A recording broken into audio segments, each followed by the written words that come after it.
Assalamualaikum warahmatullahi wabarakatuh. Saya Muhammad Ali Pradana, mahasiswa PPG dalam jabatan kategori 1 gelombang 2 Universitas Negeri Surabaya tahun 2022 Prodi Pendidikan Sejarah.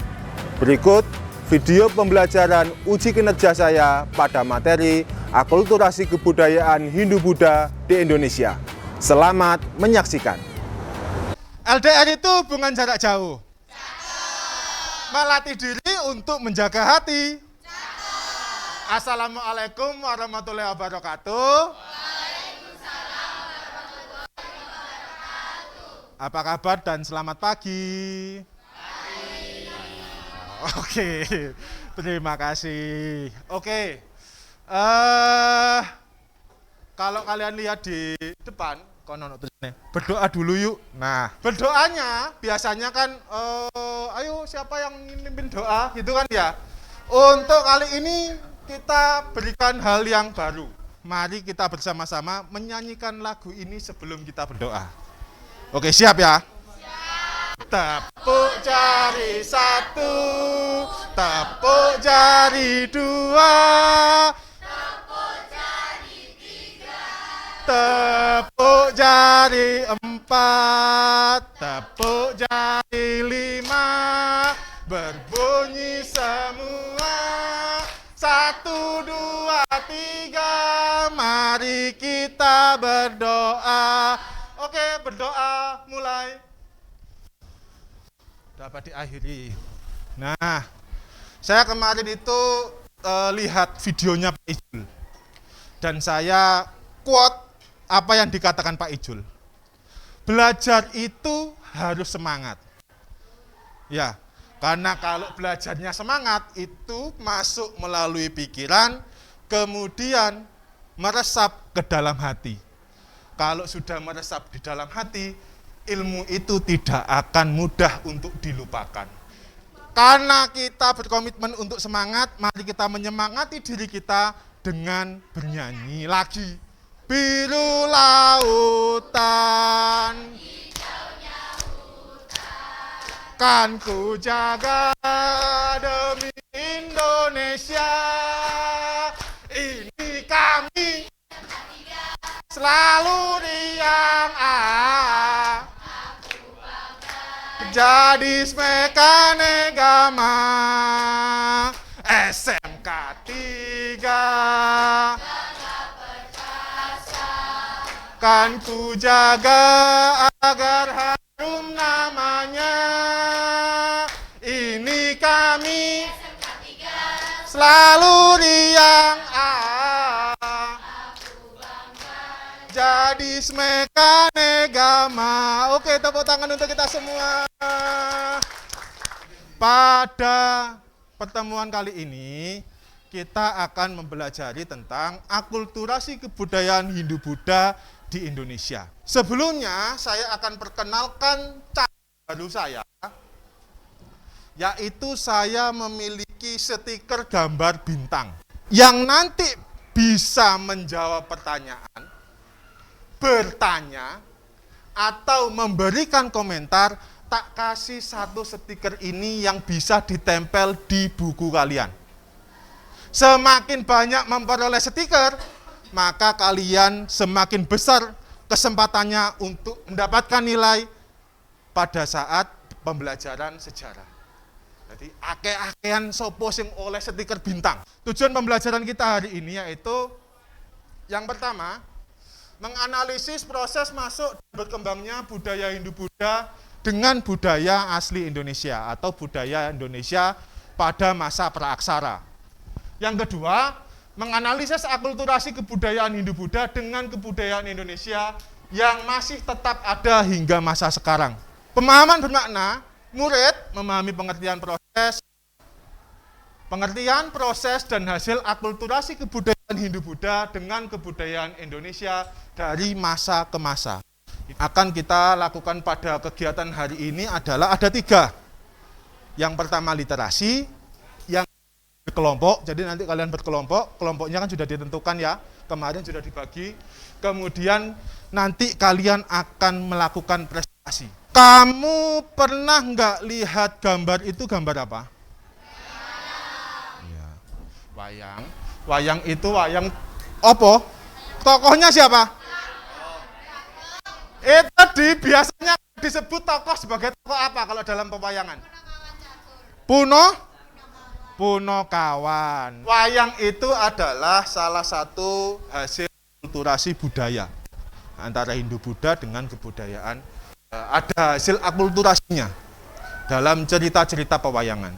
Kalian coba ambil HP kalian, kemudian terus tuliskan jawaban dari pertanyaan itu melalui Padlet. Masukkan aja linknya s.id/kamu tahu. Pertanyaan yang pertama, apakah kalian pernah melihat pertunjukan wayang kulit? Terus yang kedua, apakah kalian mengetahui Semar, Petruk, Bagong, dan Gareng? Yang ketiga, mengapa ada tokoh Punokawan di lakon pewayangan? Dan yang keempat, apakah tokoh Punokawan ini asli Indonesia atau hasil akulturasi budaya Hindu-Buddha dengan budaya Indonesia? Mengapa sih kok ada tokoh Punokawan dalam lakon pewayangan, kira-kira apa? Sebagai penghibur. Oke. Nah, kamu tak kayak bintang kuning di langit yang hitam ya. Siapa lagi yang bisa ingin menyampaikan pendapatnya? Karena di sebuah pertunjukan wayang membutuhkan tokoh untuk menjadi pemeran dalam sebuah cerita. Karena dalam wayang harus ada tokoh sebagai dalam sebuah cerita. Peran, oke, terima kasih. Siapa lagi? Tokoh Punakawan dalam kisah wayang kulit menggambarkan sikap dan sifat manusia. Menggambarkan Sikap dan sifat manusia. contohnya. Kalau yang Gareng itu pokoknya buruk, Semar baik, terus yang Petruk sama Bagong saya nggak tahu. Oke, terima kasih. Karena tokoh Punakawan dalam wayang mempunyai karakter yang unik dan bisa menjalankan berbagai macam peran. Hah? Peran yang dimainkan lakon Punakawan seperti menjadi pengasuh dan penasehat para kesatria, penghibur, kratikus, pelawak, bahkan sebagai penutur kebenaran dan kebajikan. Oke, tepuk tangan.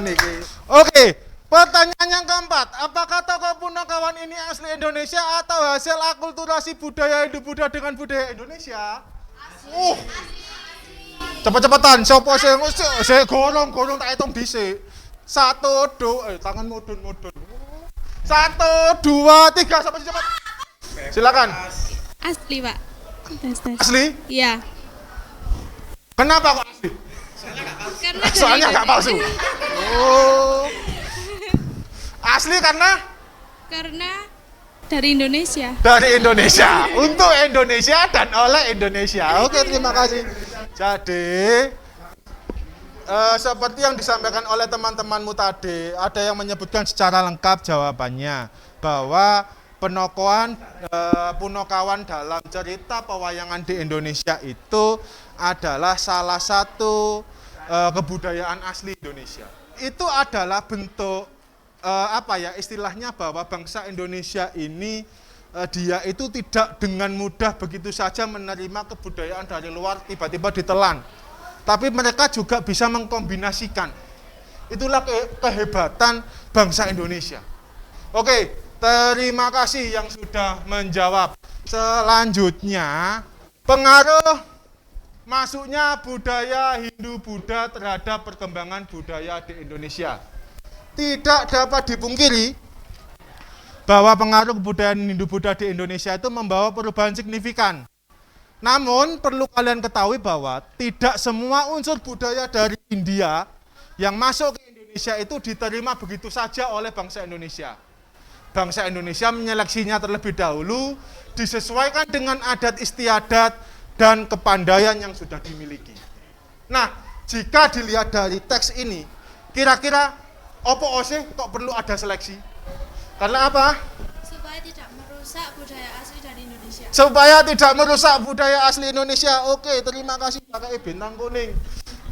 Siapa lagi yang mau memberikan? Karena tidak semua budaya yang masuk itu baik dan cocok oleh masyarakat Indonesia. Karena tidak, wos, gila, nyoh, bintang kuning. Bangsa Indonesia meskipun zaman biyen itu mereka sadar bahwa budaya yang masuk itu tidak semuanya cocok untuk saya. Tidak semuanya baik. Ada yang bisa dipakai, ada yang tidak bisa dipakai, atau bahkan ada yang bisa dikombinasikan.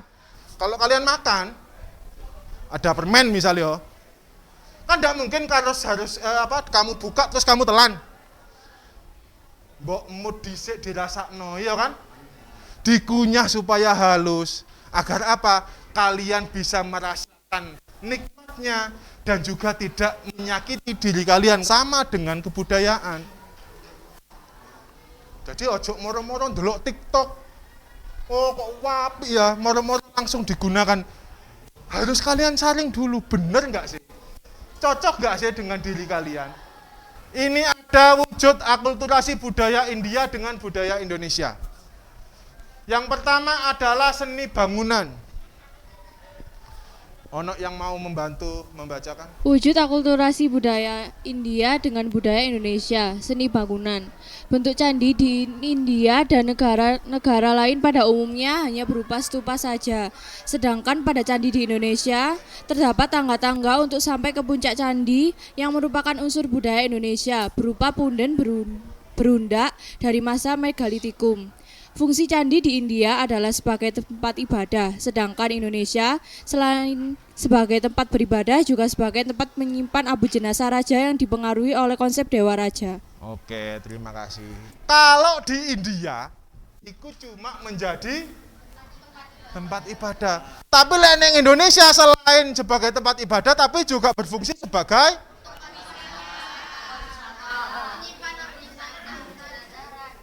Nah, ini yang kedua. Wujud akulturasi budaya India dengan budaya Indonesia di bidang seni rupa atau lukis. Siapa yang ingin membantu temannya untuk membacakan? Wujud akulturasi budaya India dengan budaya Yang Indonesia seni rupa atau lukis. Masuknya pengaruh India juga membawa perkembangan dalam bidang seni rupa, seni pahat, dan seni ukir. Hal ini dapat dilihat pada relief atau seni ukir yang dipahatkan pada bagian dinding candi. Misalnya relief yang dipahatkan pada dinding pagar langkan di Candi Borobudur yang berupa pahatan riwayat yang Sang Buddha. Oke. Wujud akulturasi budaya India dengan budaya Indonesia dalam hal seni pertunjukan. Wujud akulturasi budaya India dengan budaya Indonesia, seni pertunjukan. Wayang adalah salah satu unsur budaya asli Indonesia. Sebelum datangnya budaya India, ceritanya adalah cerita asli Indonesia dengan tokoh-tokoh pewayangan yang sudah sangat dikenal masyarakat, seperti Semar, Petruk, Gareng, dan lain-lain. Tokoh-tokoh tersebut adalah hasil kreasi dari lokal jenius masyarakat Indonesia dan dibuat untuk menambah rasa lokal dalam cerita pewayangan. Oke, terima kasih. Tak kayak bintang kuning. Pakai ya bintang kuning ya. Nah, ini wayang tadi seperti yang kita sudah pelajari tadi. Wayang itu salah satu wujud akulturasi. Kenapa? Meskipun mengadaptasi cerita-cerita dari India, tapi para budayawan Indonesia itu juga menyelipkan cerita-cerita yang asli Indonesia. Contohnya dengan adanya tokoh-tokoh Punokawan. Wujud akulturasi budaya India dengan budaya Indonesia dalam sistem pemerintahan. Sopo sing? Saya, Pak, saya. Wes kamu wes. Iki lho, iki cep. Iki tangane ketwingi sore arek iki ngadeg. Wujud akulturasi budaya India dengan budaya Indonesia, sistem pemerintahan. Sistem pemerintahan berbentuk kerajaan sebelum datangnya budaya India. Sistem pemerintahan di Indonesia adalah pemerintahan dalam lingkup suku yang dikepalai oleh seorang kepala suku. Setelah datangnya budaya dari India, kepala suku tersebut menjadi raja dan terbentuklah sistem pemerintahan kerajaan. Akibatnya, sistem pemerintahan kerajaan di Indonesia menjadi tidak persis sama dengan sistem pemerintahan kerajaan di India. Selanjutnya sistem kepercayaan. Kepercayaan Hindu-Buddha yang masuk ke Indonesia itu tidak sama persis seperti yang berkembang di India. Melainkan kepercayaan tersebut berpadu dengan kepercayaan yang sudah berkembang sebelumnya di Indonesia, yaitu animisme. Seperti pada wujud Candi Borobudur yaitu dengan meletakkan stupa di puncak punden Perunda yang dianggap sebagai tempat suci dalam sistem kepercayaan animisme. Kan pernah lihat film India gak sih? Oh, kuci-kucu hotai tahu tidak? Mahabatin tahu tidak gak sih? Kan itu ada salah satu budaya itu upacara Hindu ya. Yang datang terus dikenek-kenek ngono lho, tahu ndelok sih kamu. Benar kan? Nah, itu sama-sama budaya Hindunya. Beda enggak ambek ibadahnya orang-orang di Bali yang juga Hindu. Beda kan? Kalian pernah lihat ogoh-ogoh Kak? Ning Bali atau pemakaman jenazah yang dibakar itu namanya apa? Ngaben. Nah, pernah enggak melihat ngaben? Ngaben. Itu beda, ada unsur budayanya dan juga diakulturasikan dengan musik-musik khasnya Bali. Sekarang kita diskusi kelompok dengan kelompok yang sudah kita bagi dalam pada pertemuan sebelumnya. Silakan berkumpul bersama kelompok yang sudah ditentukan dan kalian nanti akan saya berikan permasalahan. Wis kon teko, lungguh, ya. Dikai masalah. Ya, beginilah hidup ya.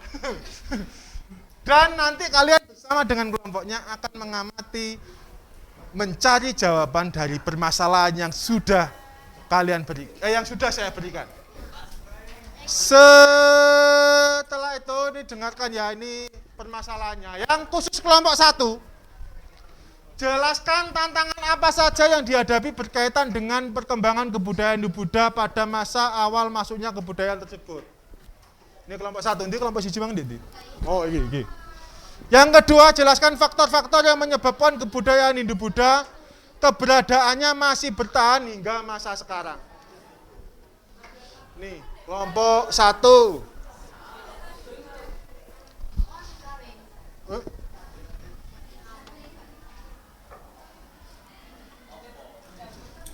Nah, kalau untuk kelompok 2 dan kelompok 6, saya bagi temanya menjadi 5 tema. Tema yang kelompok 2 yang pertama adalah tentang bangunan. Yang tema 3 seni rupa dan atau lukis, tema 4 itu kelompok 4 sistem pemerintahan, kelompok 5 tentang seni pertunjukan dan kelompok 6 tentang kepercayaan. Soalnya adalah temukan ini soal untuk kelompok 2 dan sampai 6 ya. Temukan satu contoh akulturasi budaya antara budaya Hindu-Buddha dengan budaya asli Indonesia. Jika sudah memilih contoh tersebut, analisis apa saja unsur budaya Hindu-Buddha dan apa saja unsur budaya Indonesia. 3, sebutkan tujuan awal dan fungsi awal dari contoh akulturasi yang sudah kalian pilih. Yang keempat, sebutkan hal apa saja yang dapat dilakukan terhadap contoh akulturasi tersebut di masa sekarang oleh kita sebagai bangsa Indonesia. Jadi nanti setiap kelompok dari hasil diskusinya masukkan buat dalam bentuk infografis yang bisa kalian buat di Canva. Infografis itu nanti akan dipresentasikan dan juga diposting di sosial media. Oh, kira-kira sudah menemukan contohnya belum? Sudah yang Hindu, yang Buddha, masih aja ya. Yang Hindu apa? Hindu contohnya Tentang apa?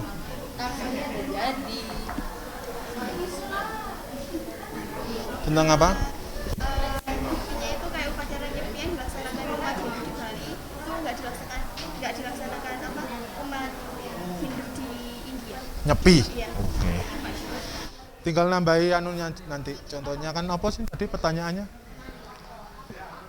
Contohnya kan tadi sudah temu. Berarti tinggal mencari unsur budayanya. Kalau Hindu apa? Anu apa? Unsur budayanya. Masalahnya tentang di bidang seni ukir. Contohnya apa? Relief di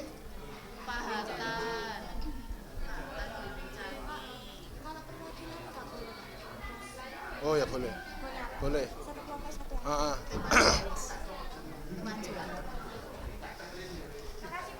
Sama-sama.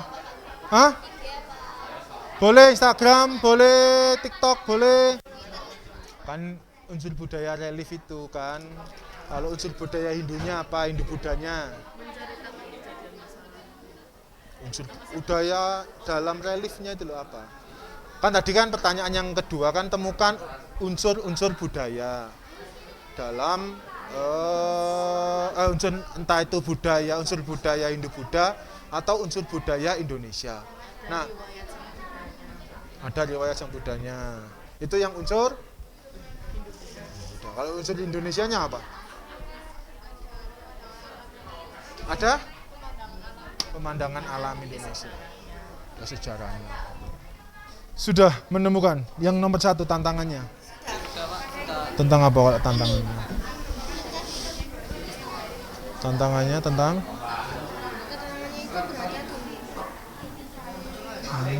Maksudnya kebudayaan dan agama Indonesia juga menyebabkan akulturasi dengan kebudayaan lokal. itu tantangannya. Berarti kamu bidangnya apa? Tentang apa? Kepercayaan. Nah, tinggal menemukan kepercayaannya di sini di mana? Di bidang kepercayaannya apa?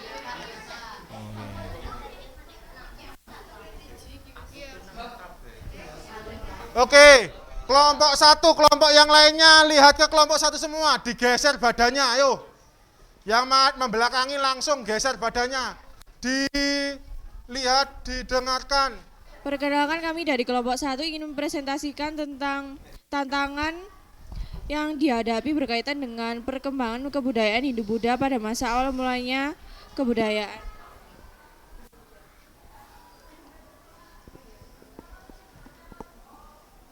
Awal mula agama Hindu-Buddha ke Indonesia sudah berlangsung sejak berabad-abad lalu. Tetapi berpengaruh kepada Hindu-Buddha masih dapat dirasakan hingga sekarang ini oleh masyarakat. Ada yang masih dijalankan hingga kini. Banyak berpengaruh Hindu-Buddha yang juga dipelajari oleh masyarakat. Maksudnya kebudayaan dan agama Hindu-Buddha juga menyebabkan akulturasi dengan kebudayaan lokal. Dalam Kamus Besar Bahasa Indonesia, akulturasi adalah pencampuran dua kebudayaan atau lebih yang saling bertemu dan saling mempengaruhi. Seni berkembang cukup maju karena profesi ini juga dibutuhkan di masyarakat. Pengaruh Hindu-Buddha kemudian diimbangi dengan berbagai peninggalan yang bercorak kebudayaan tersebut. Peninggalan yang berupa artefak maupun tekstual, baik yang utuh maupun tidak, telah meyakinkan bahwa pengaruh Hindu-Buddha pernah menancap sangat kuat di Indonesia. Maksudnya agama Hindu dan Buddha di Indonesia kemudian memunculkan pembaruan besar. Misalnya berakhirnya zaman prasejarah Indonesia dan perubahan dari kepercayaan kuno, anisme dan dinamisme menjadi kehidupan yang beragama yang memuja Tuhan dengan kitab suci. Kebudayaan Hindu dengan mudah diterima rakyat Nusantara karena adanya persamaan kebudayaan Hindu dengan kebudayaan Nusantara. Faktor yang menyebabkan kebudayaan Hindu-Buddha hingga keberadaannya masih bertahan hingga masa sekarang adalah masuknya ada ajaran Hindu-Buddha di Nusantara mengalami perkembangan pesat di masyarakat. Masyarakat Nusantara yang pada awalnya sekitar abad ketiga menganut kepercayaan animisme dan dinamisme kemudian belajar dan menganut agama Hindu-Buddha. Penyebaran dan perkembangan ajaran Hindu-Buddha juga tidak lepas berdirinya kerajaan-kerajaan yang bercorak Hindu-Buddha di berbagai wilayah di Nusantara. Adanya kerajaan-kerajaan tersebut berpengaruh pada kehidupan masyarakat di berbagai bidang. Lalu salah satu faktor yang membuat kebudayaan dan peninggalan Hindu-Buddha begitu melekat pada masyarakat Indonesia adalah karena selalu ada bentuk toleransi kebudayaan yang berwujud akulturasi dalam berbagai aspek dalam masyarakat, seperti misalnya konsep candi sebagai bangunan tempat berdoa kepada dewa di agama Hindu yang juga ditemukan dalam budaya masyarakat Nusantara ketika itu. Sudah, apakah ada yang mau ditanyakan? Siapa yang mau bertanya? Kalau tadi dijelaskan yang kerajaan Hindu-Buddha, boleh tolong dikasih contoh mungkin kerajaan dari Hindu-Buddha apa saja? Contoh kerajaan Hindu-Buddha adalah Kerajaan Kutai, Kerajaan Tarumanegara, Kerajaan Mataram kuno, Kerajaan Sriwijaya, Kerajaan Kediri, Kerajaan Singasari, Kerajaan Majapahit. Apa pengaruh baik dan buruk masuknya seni Hindu-Buddha pada masyarakat Indonesia? Baik, saya izin menjawab. Dampak positif dari pertanyaannya, Indonesia memiliki sistem kepercayaan. Yang kedua, Indonesia memiliki banyak kekayaan kebudayaan adat istiadat. Lalu berbagai macam kerajaan didirikan berbagai macam kerajaan Hindu-Buddha, sehingga warga Indonesia tahu apa itu kerajaan Hindu-Buddha. Dampak negatifnya, seringkalinya terjadi perselisihan antar umat beragama. Kehidupan masyarakat antar Nusantara tidak bersatu, melainkan bersifat kedaerahan. Kita berikan aplaus yang meriah kepada kelompok 1. Kelompok 3 akan mempresentasikan aplikasi seni rupa Hindu-Buddha dengan budaya Indonesia. Pertama, contoh aplikasi seni rupa budaya Hindu-Buddha dengan budaya Indonesia. Contoh seni rupa ini dapat ditemukan pada makam Candi Borobudur. Selanjutnya ada analisis unsur budaya Hindu-Buddha dengan budaya Indonesia. Relief yang dipahat pada dinding pagar longkan di Candi Borobudur yang berupa pahatan riwayat Sang Buddha. Di sekitar Sang Buddha terdapat lingkungan alam Indonesia seperti rumah panggung dan rumah merpati. Tujuan dari fungsi awal relief adalah pembuatan relief ini adalah untuk mengetahui bentuk alam di daerah tersebut, sehingga relief ini dapat mengilustrasikan dan menceritakan kejadian pada masa lalu. Hal yang dapat kita lakukan terhadap relief sebagai bangsa Indonesia. Kita sebagai bangsa Indonesia sepatutnya wajib melestarikan serta menjaga relief tersebut sehingga dapat menjadi bukti sejarah atas yang terjadi di masa lalu. Sekian dari kelompok kami, jika ada pertanyaan silakan bertanya. Salah satu contoh cerita yang masa lampau yang digambarkan jadi relief itu apa contohnya? Untuk menjawab pertanyaan Mbak Kaila, cerita sejarah dari relief pada dinding Candi Borobudur adalah menceritakan kisah tentang karma wibangga yang menggambarkan kehidupan, perilaku, dan lingkungan manusia. Sedangkan relief Jataka di tingkat bagian atas candi mengisahkan tentang kehidupan Buddha sebelumnya menjadi dewa. Lalu ada manusia dalam berbagai profesi dan juga hewan. Apakah selain dari yang disebutkan tadi, maksudnya contoh lain, misalkan tadi ada relief, nah itu contoh lain dari penempatan cerita itu ada apa lagi selain relief itu? Maksudnya kan ceritanya itu digambarkan, nah makanya itu digambarkan menjadi relief. Nah selain relief itu ceritanya itu digambarkan sebagai apa? Yang lain selain relief? Untuk menjawab pertanyaan Mbak Jessica Ernawati, selain relief di dinding itu ada yang namanya pahatan aksara Jawa. Biasanya ada di dinding-dinding candi mungkin sama atau pagar pagar langkangnya. Kan tadi dijelaskan harus dilestarikan, bagaimana cara melestarikannya. Oh, bagaimana cara melestarikannya? Ayo. Yang pertama pasti karena sekarang lagi zaman-zamannya media sosial ya. Pasti orang-orang yang berwisata ke sana yang nggak cuman warga lokal aja, tapi juga warga dari masyarakat dari luar negeri. Nah, dari situ orang-orang bakal mengupload foto entah itu di Instagram, Facebook, dan lain-lain. Nah, itu bisa jadi cara untuk melestarikan Candi Borobudur tersebut. Tadi beberapa kelompok sudah mempresentasikan hasil diskusinya dengan kelompoknya masing-masing. Nah, sekarang kita menuju akhir pembelajaran. Kira-kira nanti bisa kalian jawab di Padlet juga dengan linknya s.id/simpulkanlah. Nah, pertanyaan adalah menurut kalian apa kesimpulan kita pada pembelajaran hari ini dan apa yang menjadi alasan kalian menyebutkan hal tersebut? Dan siapa yang sekiranya mau menjawab secara langsung? Silakan angkat tangan. Kesimpulan pembelajaran kita hari ini? Jadi yang dapat disimpulkan dari pembelajaran pada hari ini itu kita belajar tentang perkembangan kebudayaan Hindu-Buddha yang ada di Indonesia. Lalu tantangan apa saja yang dirasakan oleh Indonesia dengan adanya masuknya kebudayaan Hindu-Buddha. Lalu ada faktor yang dimana kita mengetahui faktor apa saja yang didapatkan kita selama mempelajari masuknya Hindu-Buddha ini, Pak. Oke, terima kasih. Ada lagi yang ingin? Oke. Oh, kamu semua semangat sekali sih. Kesimpulannya adalah akulturasi antar budaya menghasilkan budaya baru tanpa menghilangkan unsur-unsur asli dalam budaya tersebut. Oke. Akulturasi. Yo, jika kesimpulan kita hari ini, jika menurut saya yang pertama adalah kita belajar bagaimana proses bahwa sesungguhnya kebudayaan antara yang mungkin kita lihat itu sebelumnya telah mengalami proses akulturasi.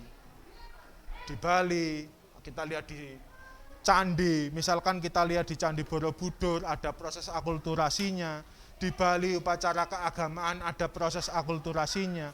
Itu menjelaskan bahwasanya kita sebagai bangsa Indonesia ini adalah bangsa yang beragam dengan penuh berbagai kebudayaan. Dari keberagaman itu diawali kita tidak menjadi bangsa yang hanya menerima seperti sudah saya sampaikan di awal tadi.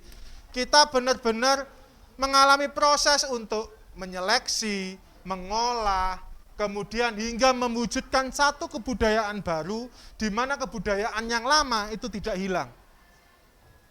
Jadi kebudayaan yang ada di Indonesia itu entah itu kebudayaan Hindu, kebudayaan Buddha, atau animisme, dinamisme, itu adalah satu bahwa kita meskipun berbeda, kita akhirnya tetap menjadi satu bangsa, yaitu bangsa Indonesia. Bhinneka Tunggal Ika. Refleksi pembelajaran kita hari ini. Kira-kira di pertanyaan yang pertama, tantangan apa sih yang kalian rasakan selama pembelajaran kita? Yuk, apa tantangannya? Apa? Gugup. Oh, takut salah. Oh, masih takut salah. Oke, terima kasih. Oh, kejujuranmu tak kasih bintang kuning. Dan hal baik apa yang muncul selama pembelajaran? Ada yang berani? Oke. Mengetahui tentang kebudayaan Hindu-Buddha, apa yang proses-prosesnya yang kita sebelum dilalui. Oke, mengetahui. Oke, terima kasih Wina Panduwinata. Oke, apa yang perlu ditingkatkan? Nah, kira-kira apa gak sih yang perlu ditingkatkan? Banyak-banyak membaca artikel tentang Banyak-banyak membaca sumber. Oke, terima kasih. Terus, nah, kalau kalian disuruh memilih satu emoticon di gadget, kira-kira kalian akan memilih emoticon apa? Apa? Oh, melting itu gimana? Meleleh. Oke, jangan lupa yang lain dituliskan refleksinya di dalam Padlet, disertakan namanya, nanti akan saya lihat dan akan saya jadikan bahan evaluasi untuk pembelajaran saya ke depan. Nah, itu pembelajaran kita hari ini. Untuk pertemuan berikutnya, kita akan belajar tentang kerajaan-kerajaan Hindu-Buddha yang ada di Indonesia. Itu pertemuan kita selanjutnya. Cukup sekian kegiatan kita hari ini. Saya mengucapkan terima kasih atas perhatian dan kerjasama kalian. Semoga apa yang kita dapatkan hari ini bermanfaat untuk kita dan menambah ilmu pengetahuan kita. Saya mohon maaf apabila ada kesalahan, maka sebelum kita tutup, mari kita berdoa sesuai dengan agama dan kepercayaan masing-masing. Oke, berdoa dipersilakan.